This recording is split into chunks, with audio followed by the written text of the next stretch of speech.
So you have to have clear priorities up front that says, I'm going to do 2 things today. And those 2 things are going to get done before anything else happens. And when they get done, then it can be a little more flexible. But you have to really say, I am choosing up front the kind of life I want to live. And then everything else gets shaped around that vision. Hey guys, big announcement for today. We decided to take a summer break. That way, the Legendary Life team can spend some time with their loved ones and recharge. But also, we're going through a process where we are restructuring our business. We joined a coaching program. I've taken my own advice to hire a coach and so excited. We're going to be creating the best content ever. And we're going to be launching that very soon. But in the next few weeks, what we're going to do is on Mondays, we're going to re-release our top downloaded episodes. On Fridays, of course, I love doing Fridays. I love doing the Real Talk episodes. So those will be new every single week. But this way, it's going to be great. We're restructuring everything and have the guidance that we needed to do so. So this is going to be a win for you, a win for us. So I want you to get ready for our best content ever. That's going to be released soon. We'll give you more notice about when those things happen. But until then, we're sending you our love, wishing you a great summer to spend with your loved ones, but also to relax, to de-stress, and to have some more me time so we can all live a legendary life. And I've got an amazing interview for you today. It's about something that causes us stress if we don't have it handled, and it causes us to be less stressed and more productive when we do have it handled. And it has to do with managing our time. And who better than to talk about this subject of productivity and how to manage our time better than my friend Jeff Sanders, who is also the host of the 5 a.m. Miracle. In fact, you may have heard about me through Jeff's podcast, and you may have heard about Jeff through my podcast. So I've got Jeff Sanders back on the show. And again, he is the host of the 5 a.m. Miracle. You can find that out at jeffsanders.com. He's also the author of the 5 a.m. Miracle, Dominate Your Day Before Breakfast. He's back today to share a personal story.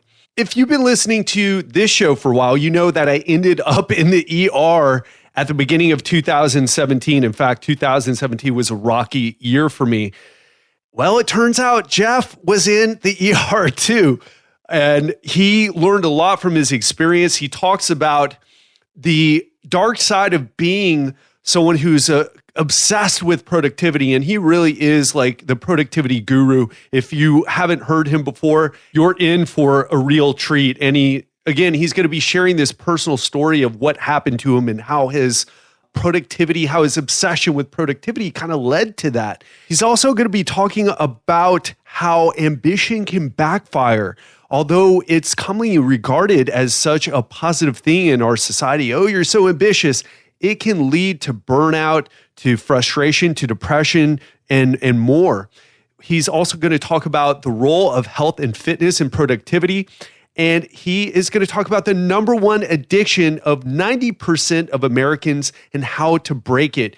He is also going to share with you his new book, which is called The Free Time Formula, which looks amazing. I've already pre-ordered it. I can't wait to read it.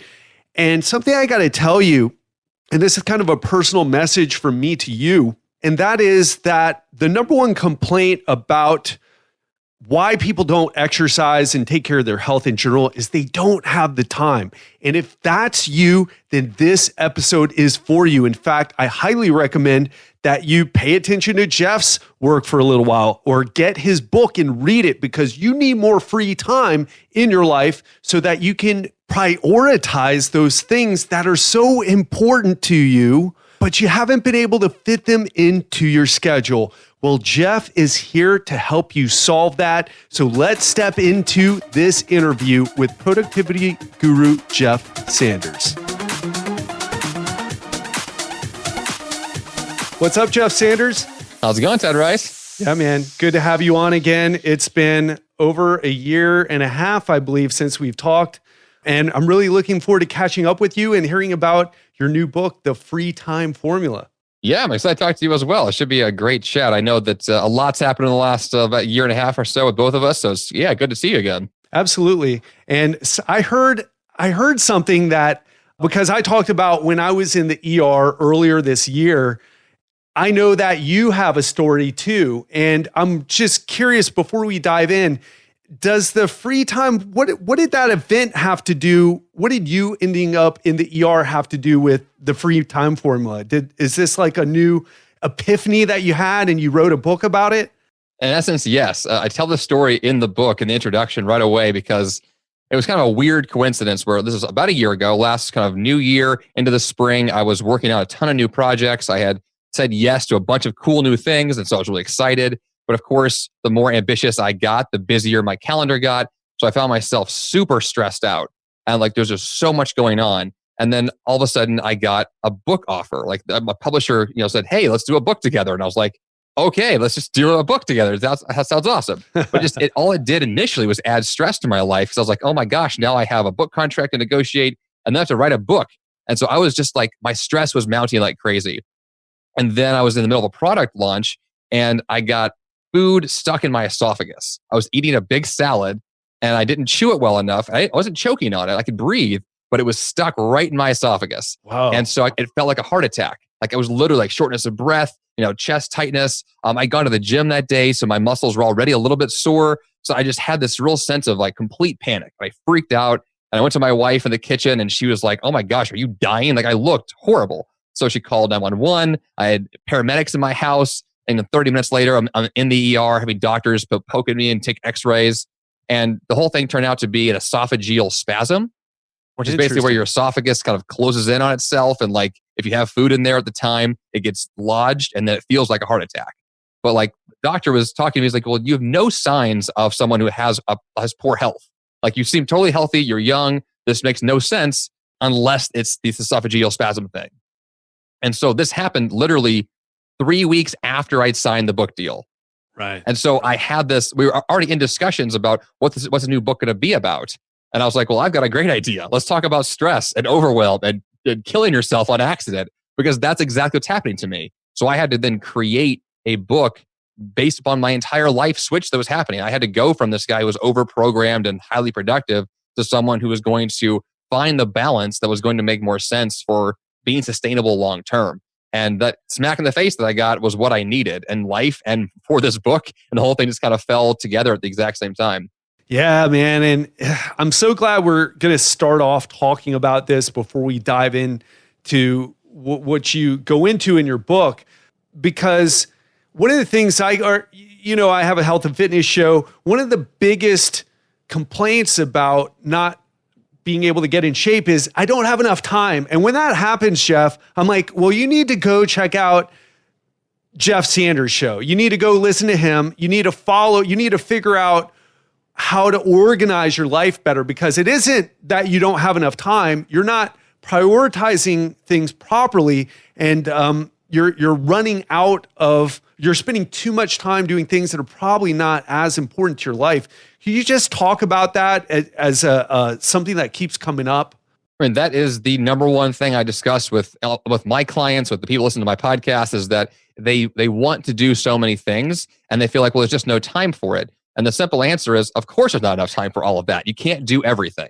We have to make cuts. We have to make choices. And so if you, for example, said that health and fitness matters to me, I don't want to die, I want to feel great, well, then that has to be a priority on your calendar. And not only just like in theory, like I scheduled time for it, but then to actually follow through the day of and go do it, which is another side of the coin, because it's not just, I'd love to work out every single day. You have to actually stop doing what you're doing now and go choose to do the thing that matters most. And I feel like that transition is so complicated and difficult because there's a lot of moving parts. Life is a messy puzzle. My calendar is constantly shifting around, and life is challenging in that sense. So you have to have clear priorities up front that says, I'm going to do 2 things today. And those 2 things are going to get done before anything else happens. And when they get done, then it can be a little more flexible. But like, you have to really say, like, I am choosing up front the kind of life I want to live. And then everything else gets shaped around that vision. For most people, though, that vision's not shaped up front. It's just kind of this back of your mind fantasy. I'd love to do X, Y, and Z, but I don't have time because of all this other stuff. And it's this constant like game you're playing and you're losing all the time because there's too much happening. And the only solution is you have got to back the whole train up and say, I'm only going to do a couple of things. And that's all you're going to have time for because life is finite. There's 24 hours in a day. Like you're not going to get more than that. And so when you're making those choices, it has to say like, I'm going to do the workout. I'm going to do my most important family goal, most important work goal. Like it's as simple as that. And when those things are clear and you have planned for them and prioritize them and schedule them, they actually get done. And I love those days when I have that moment where I've said, this is what matters to me. And then it happens because the light bulb goes off. You're like, man, why did I not do this before? Why was I saying yes to so many stupid things? Why was I constantly agreeing to things that just fill up my time as opposed to being more intentional about it, which is a big switch that has to happen. But once it does, it's like magic on your calendar and you get those results and it feels fantastic. I was thinking, could you tell a story about someone who was struggling with this and how you coached them through it? Because I know I'm just listening to what you just said and I'm like, man, that makes so much sense. And I feel like I feel like I'm kind of doing that. Of course, I could be way more productive and I'm sure I could learn a lot from your Free Time Formula book. But for someone who resembles that picture that you just painted for us, where it's like, yeah, I have 8,000 things to do on my list and like probably not even one of them gets done because they're so flustered and overwhelmed. Can you talk about someone you worked with who was like that and the steps that you took them through to get them to where they could start taking more action and getting to the point where they can fit in more things and be more productive? Yeah, there's one client I was thinking of off the top of my head that I was working with a couple of years ago who, as the CEO of a small company, he had basically everything on his plate. He's one of those entrepreneurs, kind of like I am, probably kind of like you are too, where we have said yes to everything because we feel like we're the only person that can do the job. Yeah. And so because of that, you wear every hat. You're your company's lawyer. You're your company's CPA. Like you're going to take on all the roles and do everything. And the very first thing that I did with this client was say, like, you cannot be everything to your business. Like it is never going to work. And he had this vision of running a triathlon. I'm like, a triathlon by itself is going to take up an enormous amount of time. It's very physically challenging. It's an amazing goal and I'm in full support of it, but it's not going to happen with your current workload. And so the only solution is delegation and cutting as much as possible and getting these things off your plate that you're not suited for, which really speaks to this idea that like, we are designed to do a few number of things well in life. Like we have this skill set where like we can execute on certain things really well and everything else, somebody else can do really well. And somebody else should be doing those other things for you if possible. Now, not everybody is the CEO of a company and can delegate to other employees, but we all have things on our plate that somebody else should be handling, that we can offload. And then with this client, I kind of walked him through the process of figuring out where's your time being spent, how many of these tasks you've said yes to could go to somebody else or could be not done ever and you'd be fine. And after that process, we freed up enough time on his calendar for daily, exercise, fitness, triathlon training. And then a few months later, he actually ran the race and finished it and was just like blown away that he could do that. And his business did just as well as before. It didn't lose progress in his business. He didn't lose money, right? He actually just gained more time to take care of himself. But it's a process that's kind of messy because you have to go through your life piece by piece to get there. But every little win feels fantastic because he's like, oh, here's this thing I've been doing myself that this guy could do. Or here's this task I could just stop doing. And all of a sudden, the wheels start turning like, oh my gosh, there's time on my calendar I can physically see freeing up. And then you get excited because then you're like, now I can fill that time with something that's more valuable to me. And then the results kick in from there. And it's really cool to see that. Yeah, I love that you brought up that story and that particular piece of advice that you gave him to delegate. Because Jeff, man, I love that idea. I think I'm one of those people who naturally gravitates towards, hey, I just want to do my thing. I don't even want to know about your thing. One of the reasons why I want to, make more money is to outsource the things that I'm not good at so that I can focus on the things that I am good at. Talking with people like you, doing research on nutrition and physical health and training. But a lot of people are the other way. They will make $150,000 a year. And if you bring up, hey, maybe you should hire someone to clean your house or get someone to come to your house to clean your car instead of you doing it, they scoff at you like, what is this elitism you're talking about? And it's like, listen, if you don't have any money, I get it, but you're complaining about time and you have this, but you're spending so much time doing these things. What's behind that, Jeff? Is that just control freak? What you've dealt with this so much, I would believe, in your business, helping people become more productive. What's behind that? What's the mindset behind that? And how can people change? I mean, you're talking to that guy. Like, I am that guy who holds on to things. Oh, I you? am the control freak. Like, that is me. Right. I'm the guy. I mow my own lawn. I do my own laundry. Like, I pay my own bills. Like, I do all that stuff myself. And it is 100% a control freak issue.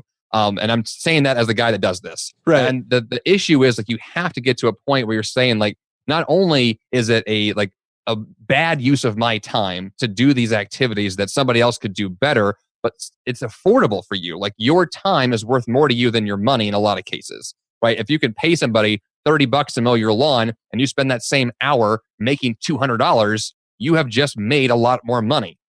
And it's a better use of your time. It's a math calculation of what's your hourly rate, what are you worth per hour, and then align that to how much you could pay somebody else to do these things on your behalf. And it doesn't make any sense to not hire someone. Like, it only is just you latching on to things emotionally, as opposed to using the math and the numbers and the finances to prove to yourself that it's actually better for you long term to let this stuff go, to offload somebody else, so you can do those few things that matter, that bring in the most money, that bring in the best results. I mean, not even in the business sense, just like a life sense. Do you want to spend your time doing your own laundry, mowing your grass? I'm terrible at laundry, man. I cannot fold. But it's even the question of, like, what kind of a life do you want to live? Like, are those the things you want to spend your time on? If the answer is no, then find someone else to do it, or stop doing it altogether and just deal with that. Like, it sounds simple to say that.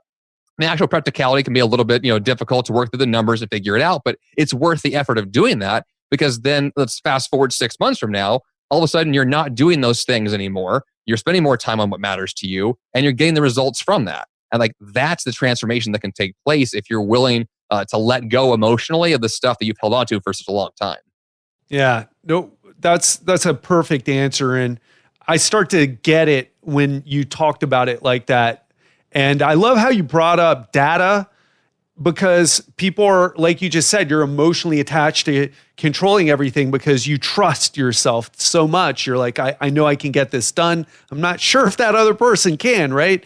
But you've got to trust in the data, and just using the data and showing yourself, okay, well, now I'm able to do this and make more money. I love that. I love that you brought that up. And I hope everybody listening puts that into their life and starts thinking about, hey, is the $30 that I pay really that big of a deal compared to even not even making money, but even that downtime that so many people need? That's such a great example. Jeff, I want to ask about something that I'm sure you and I both share. While I may not try to control everything, I definitely say yes to too much. And I know in your new book, you talk about the necessity of underbooking your calendar. Can you explain why that's so important and what exactly that means, how our calendars should look?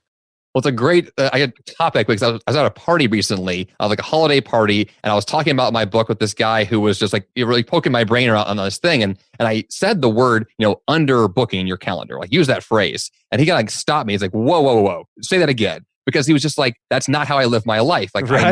I've never seen my calendar underbooked. What does it even mean? It's like a foreign concept. And what it really is the exact opposite of overbooking, right? If you're overbooked, you have no time, you said yes to too many things, which is a very common scenario. Most of our calendars, if they don't look overbooked now, as the day progresses, it will become overbooked as today just continues. That's the way that things go. And so knowing that things are going to show up that you don't see coming yet, good things, bad things, all things are going to show up that you can't predict. Right. There has to be margin built into your life to account for that stuff. And so to intentionally underbook your calendar says, I'm going to only plan, let's say, 50% of my day and leave the other half totally wide open, knowing full well that I'll have to address emails that come in, phone calls, a new meeting I need to take today because it's really important. Like, those kinds of things show up. And if you don't have that margin built in, then those opportunities either disappear completely, or you're scrambling to squeeze it all in. And that's where the stress shows up. That's where you're overwhelmed. That's where you feel like you've lost control of your life, because you set it up in a way that was going to fail. And so the best solution is you have to walk into your schedule saying, how can I make sure that I have the fewest number of things booked that matter and intentionally leave large blocks of time every day for those things that show up. And that takes some time to get to. It takes some finagling to be able to slowly but surely, say no to things and walk away from stuff. But as you do that, you can look ahead of your calendar a month from now, like I can do right now with my calendar, and be like, okay, 2 months from now, it looks really open and free, and I want to keep it that way. I don't want to see myself when that time actually shows up scrambling and feeling stressed out. And to guarantee that, I got to book blocks of time to say, like, this Wednesday afternoon is going to be left open for phone calls, for meetings, for whatever I know is going to show up, so that when it does, I just waltz into it, I take care of it, the day is over, and I feel good about it. But it takes that proactive nature of scheduling your life, knowing full well that more is going to happen than you can visualize and predict today, which takes a bit of forecasting in your brain. But we know this is happening. We see it every day. We live that way. So just be intentional about it and make sure you have time guaranteed for it. Yeah, man, so important. In fact, I'm suffering from that this week. I had to rebook an interview that I had. Today's Wednesday that we're recording this on Friday. I had to I'm like, I've got way too much to do. Why did I even say yes to that? Because I wanted to do it. I love doing interviews, one of my favorite things to do, but sometimes I got to put down the fun stuff to go do the work for our launch and everything. So I'm so glad you brought that up. And I've never heard of underbooking before either. I tend to like, yes, I could do that. Let's just try to do it all, and it's so good to hear that, because it's a lesson I need to hear. And I know everyone listening to this, they're all achievers. They're all high achievers or striving to achieve more. And they probably say yes to too much, because that's kind of what you feel like you got to do, right? I got to say yes to opportunities in my life. When should we be saying no? Do you help people with their priorities and how to really weigh the opportunity cost of their decisions? Yeah, there's the thing that I discussed in the book. I have this whole breakdown of 13 different filters you can use to actually figure out what to say yes to, what to say no to. But the simplistic way to view this is that your default answer is no to everything, whatever it is. Oh, that's so hard to do. Which is so insanely difficult. Yeah. So if someone emails you, Jeff, can you do? No, I don't care what it is. The answer is no. And by default, if that's what you're going to say in your head to yourself at first, then when you view it through that lens, what you're doing is you're saying yes once again to the few things that matter most.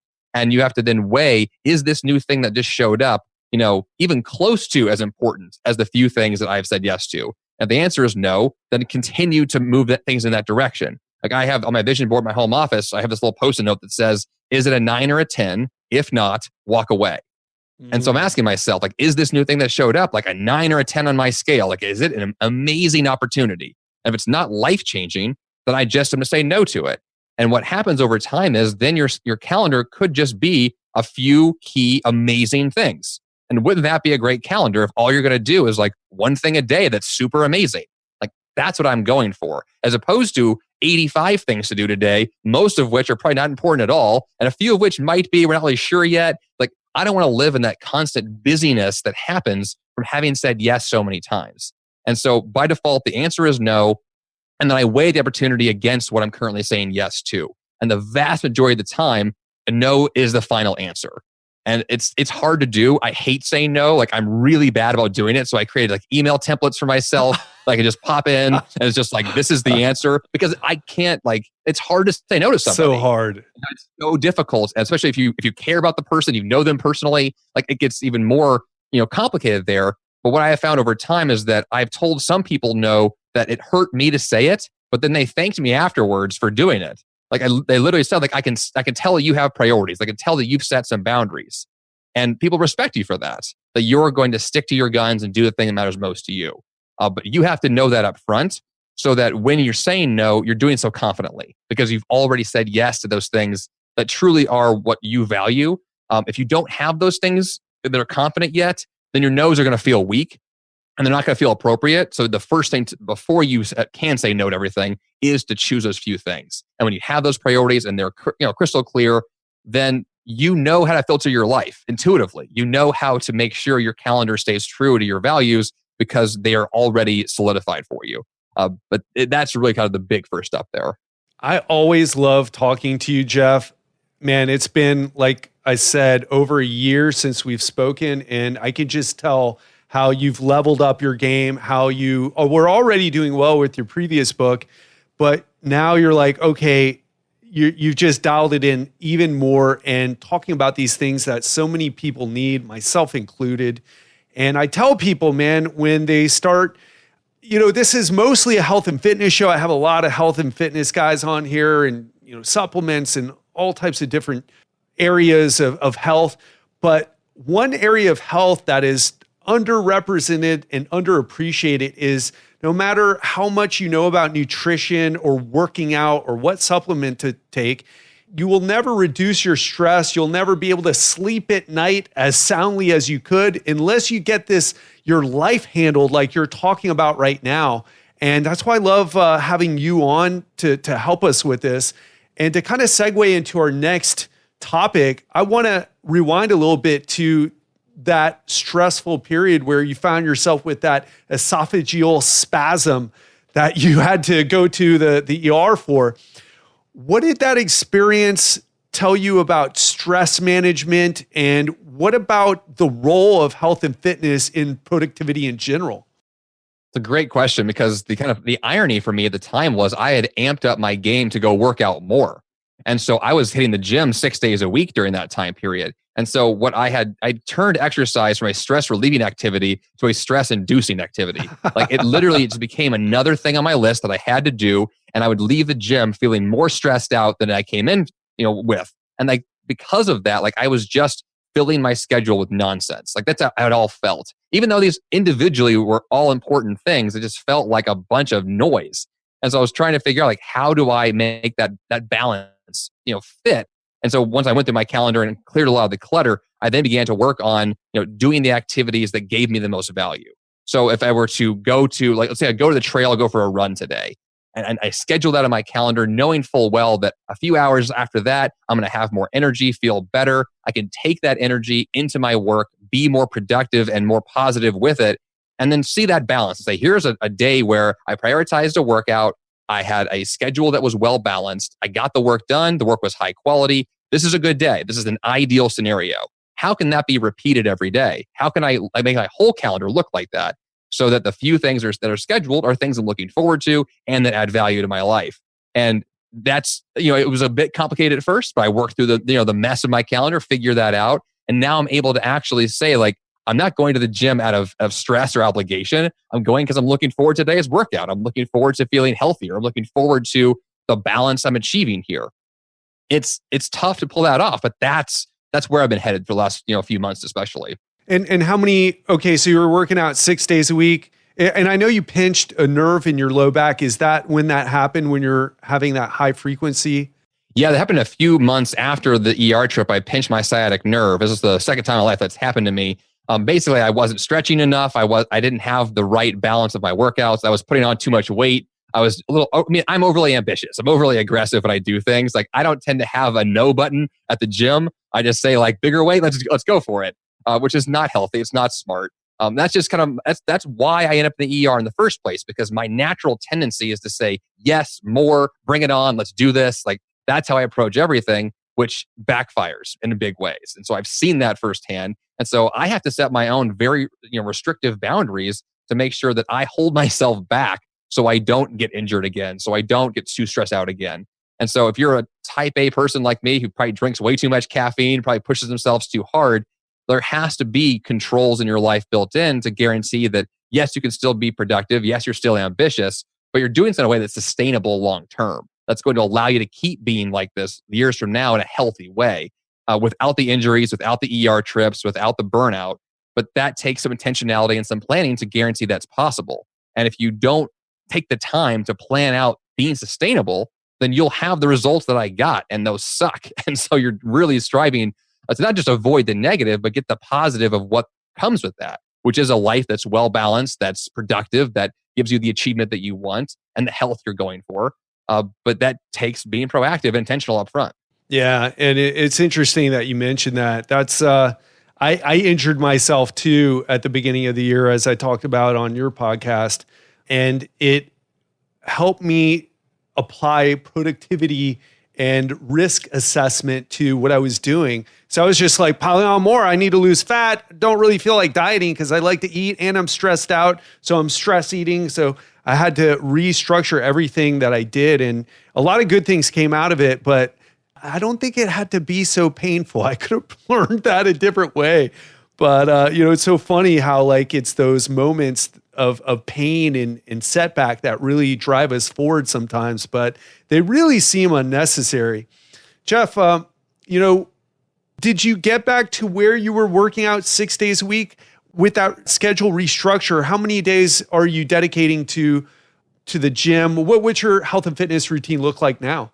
It's similar, but it's changed in the sense of what I'm doing now when I work out. So, I really think that the large cause of my sciatic nerve pinch was just a lack of balance in what I was doing. So I was pushing hard at the gym, but I wasn't really running, wasn't really stretching. I didn't really have the flexibility built in. So what I'm doing now is more along the lines of 4 to 5 days a week of exercise. And that includes a few days at the gym, a few days running on the trails, every single day spending time with a lot of yoga, a lot of stretching, a lot of like taking care of myself. It's more of a self-care approach than it is a trying to run the next marathon approach, which is, I feel like an old man saying that because it's like, I don't want to be just kind of like that old guy in rehab my whole life. But at the same time, it's like, but that's what's going to allow me to be healthy in 20 or 30 years is saying that I'm taking care of myself, knowing that I want to still be active decades from now. And so the approach I'm taking is much more holistic and well balanced in terms of my whole body. So I'm not trying to just get big biceps or just run a fast marathon. It's like, I want to, take out the trash today with a lot of extra gusto. Like I want to live my life feeling good. And so I know that when I work out, I feel good. And I know that when I'm well balanced with the workouts, I don't get injured. So I'm striving for that sense of, yes, I have time for the exercise. Yes, it provides me value. No, it's not too intense. No, I don't feel burned out because of it. And I can balance that with a workload, with sleeping 8 hours a night and having those things work well together. So that's what I'm striving for. I don't always hit that perfectly every week now, but I am much better now at the balance of the whole picture as opposed to just kind of the short-term mindset of how can I go hit it hard today? It's like, that's the old mindset of me. That's not where I am today. Yes, I'm still hitting it hard, but I'm doing so in a way that was pre-thought out ahead of time to be more effective long-term. Yeah, I'm glad you bring that up. So many people, one of the things that I've dealt with a lot in my career is, especially with guys, is how like, they're like, hey, what's my shoulder really hurts. So what's an exercise that I can do to help with my hurt shoulder? I'm like, exercise you can do? No, we need to look at what you're doing. You're doing overhead presses where you don't have the proper mobility. You keep on adding weight. You max out on the bench press on every Monday.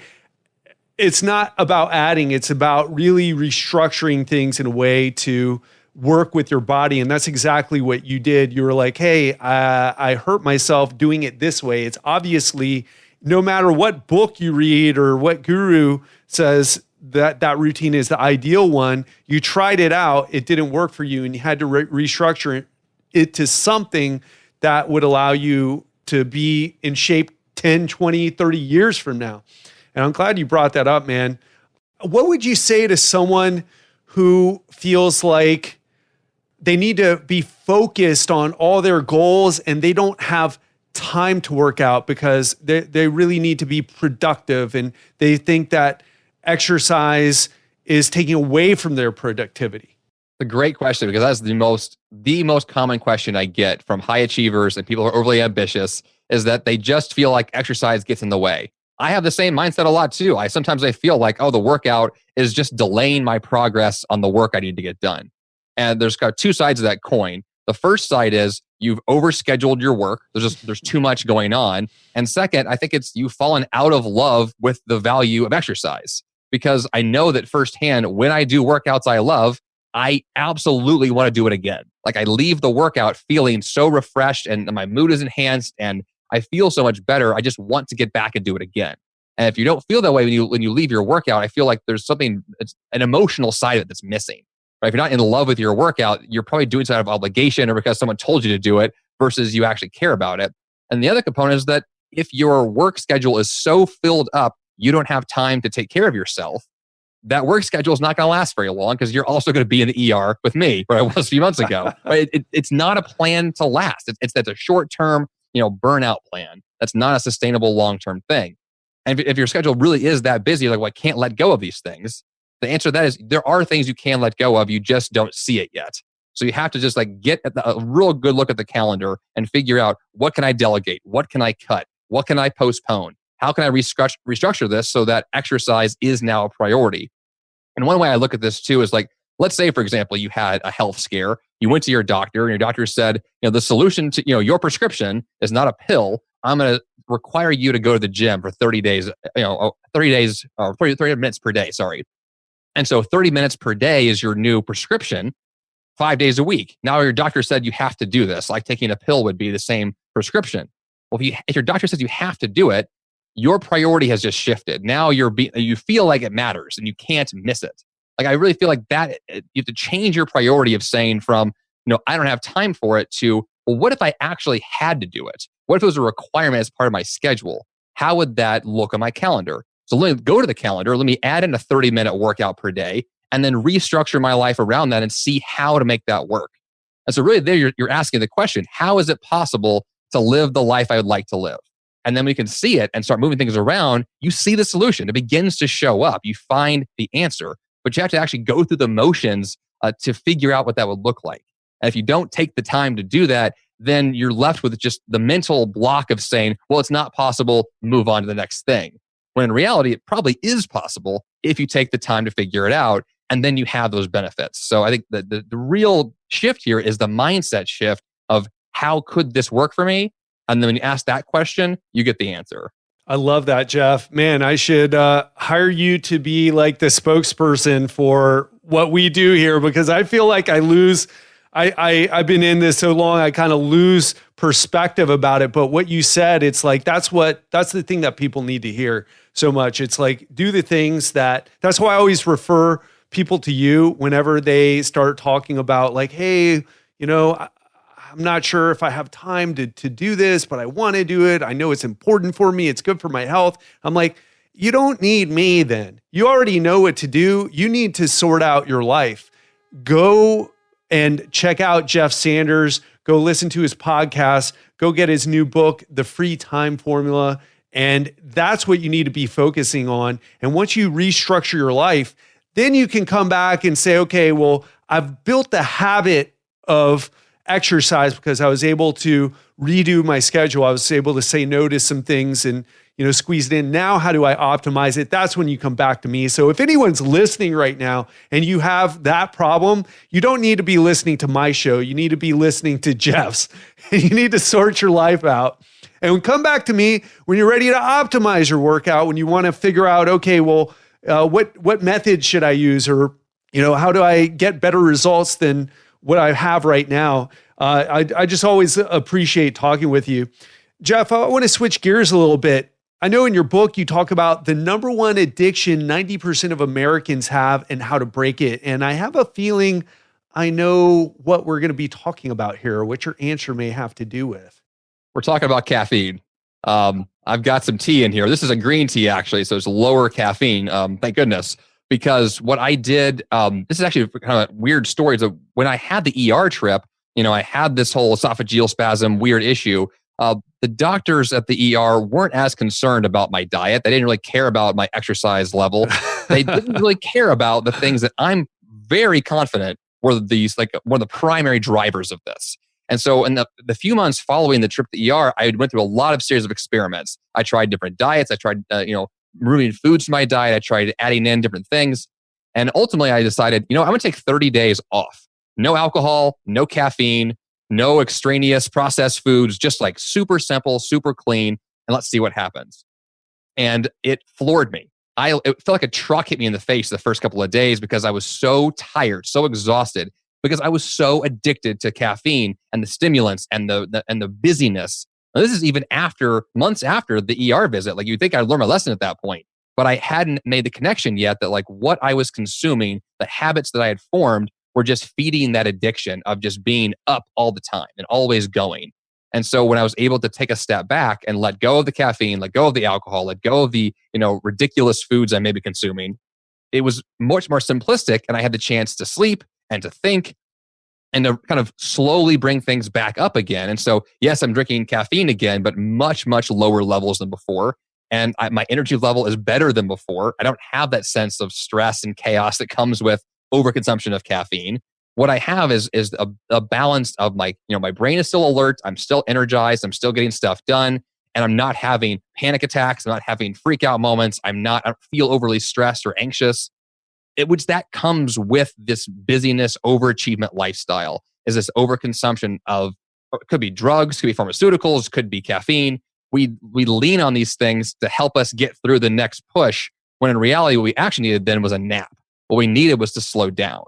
And that message is hard to hear when all you're doing is going. Like it's when I said this on Facebook, I was like, hey guys, I let go of caffeine for the last few weeks. It was like I told them that the earth was ending, the world is over, it was, because that's the thing we're all hooked on. Most people are just, we can't picture our lives without it.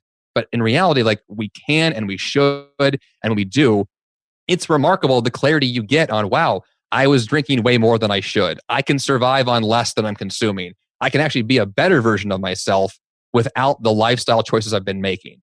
But that takes a willingness to try it and to put yourself kind of through those first few weeks that are kind of tough. But then you have this end result of clarity around how your body can operate, in a healthier way with lower extremes, because that's one thing that comes with it. A lot of caffeine has the high highs and the low lows. You crash hard, and then what happens? When you're not productive anymore, you're not going to the gym because you're too tired. You have that sense of you've lost control. And so my goal was to get that back. Was to not let the stuff I'm consuming control me, but I get to choose now what I consume and in what quantity in a way that serves me better. And I feel like that's a place that I want to get to and stay there long term without myself getting back into the spiral again of just too much noise, which is really for me what caffeine feels like. It's just another thing that I'm addicted to, another trip to Starbucks this morning because I always go to Starbucks. Well, you don't have to always go to Starbucks. It's not a required part of life.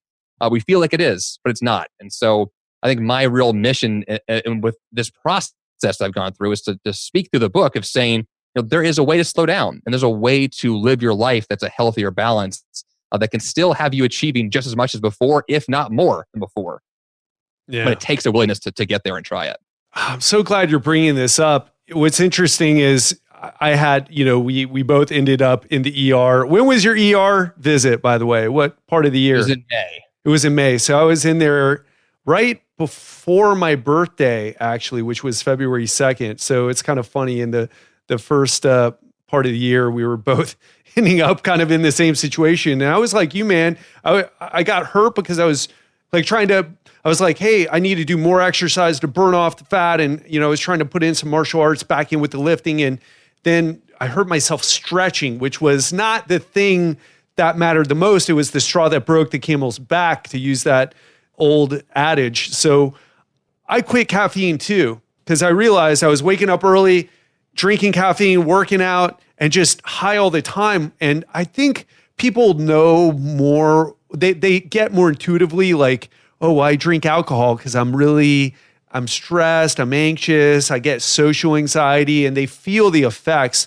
But in our society, and we know drinking under the influence, it's a big deal, and people die because of accidents happen while we're drunk, but not the same thing happens with caffeine, yet it does wreak havoc on our lives when we're drinking too much.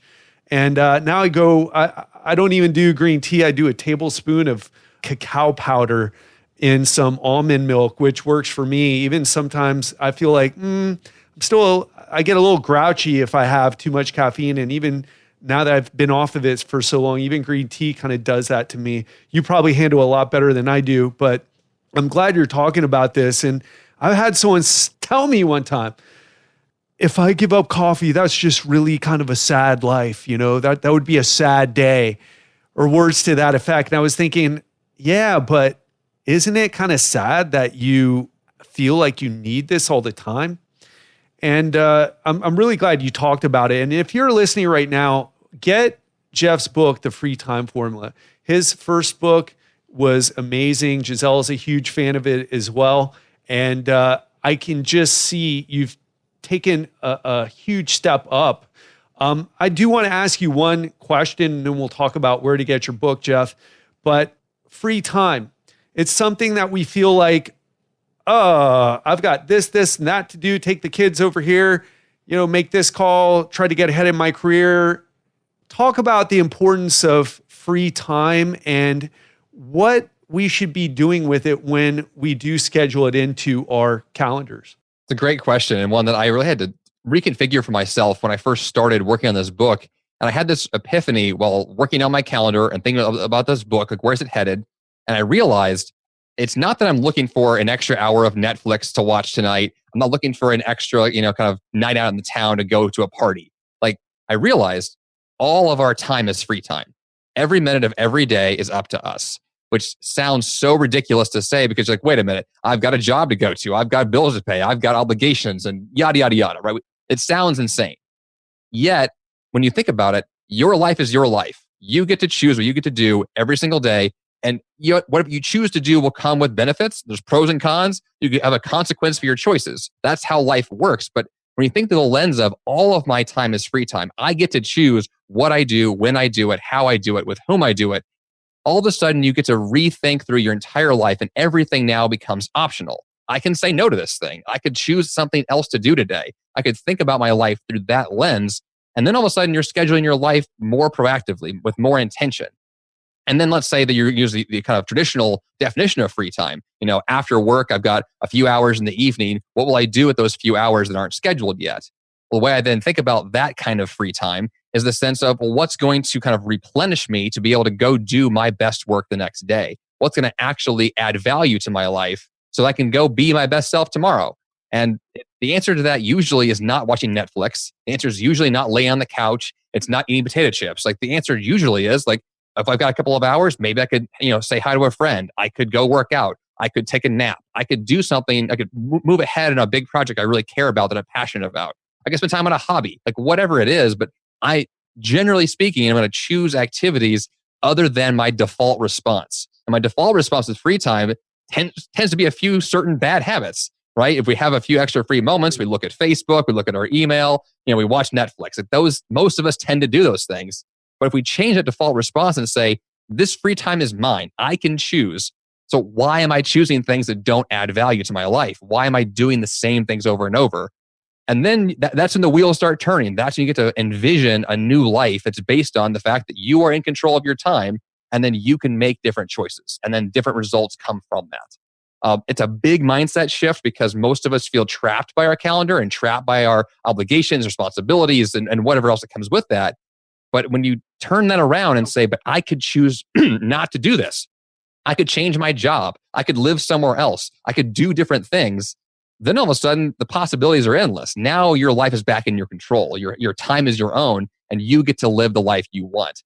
And that takes a really big shift in the way you think about your life. And I think that once you're there, it's like, oh my gosh, I can live my life now. And that to me is what I'd love to see with someone who reads the book, is to have that kind of empowering control over what they choose to do with their time. And if that's the end result you get from reading the book, like that's all I'm looking for, because that's such a major breakthrough that most people never get to. Yeah, it's so important. We feel like we're slaves to our schedule or we're trapped, but the reality is we chose all of it.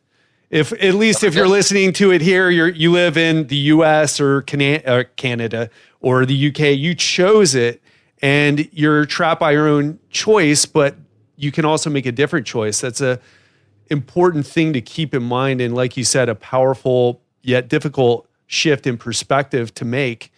Jeff, it's always a pleasure connecting with you, man. And your new book sounds amazing.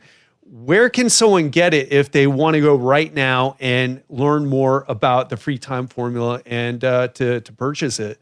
Well, the best place is jeffsanders.com. It's my homepage with all my work that I do. And you'll see right there on the homepage, there's a big picture of the book. Click right there and you'll see all the places you can buy it around the world as well. There's a variety of options there. Jeff, always a pleasure, man. And I saw, just talking to you, just seeing how you've leveled up over the time since we last talked. And I really love the cover art of the book. I know it's such a small part in a way, it's really about the content. But man, I really love the cover art. It's just so cool. And I can't wait to dive into it myself, because I definitely need some more structure in my life, or to say no to more things. So if you're listening right now, you want to know more about Jeff and you want to change your schedule, maybe you shouldn't be listening, like I said, to this podcast. It's not for you. You're learning all this stuff, but you're not implementing any of the high level information we share about health and fitness.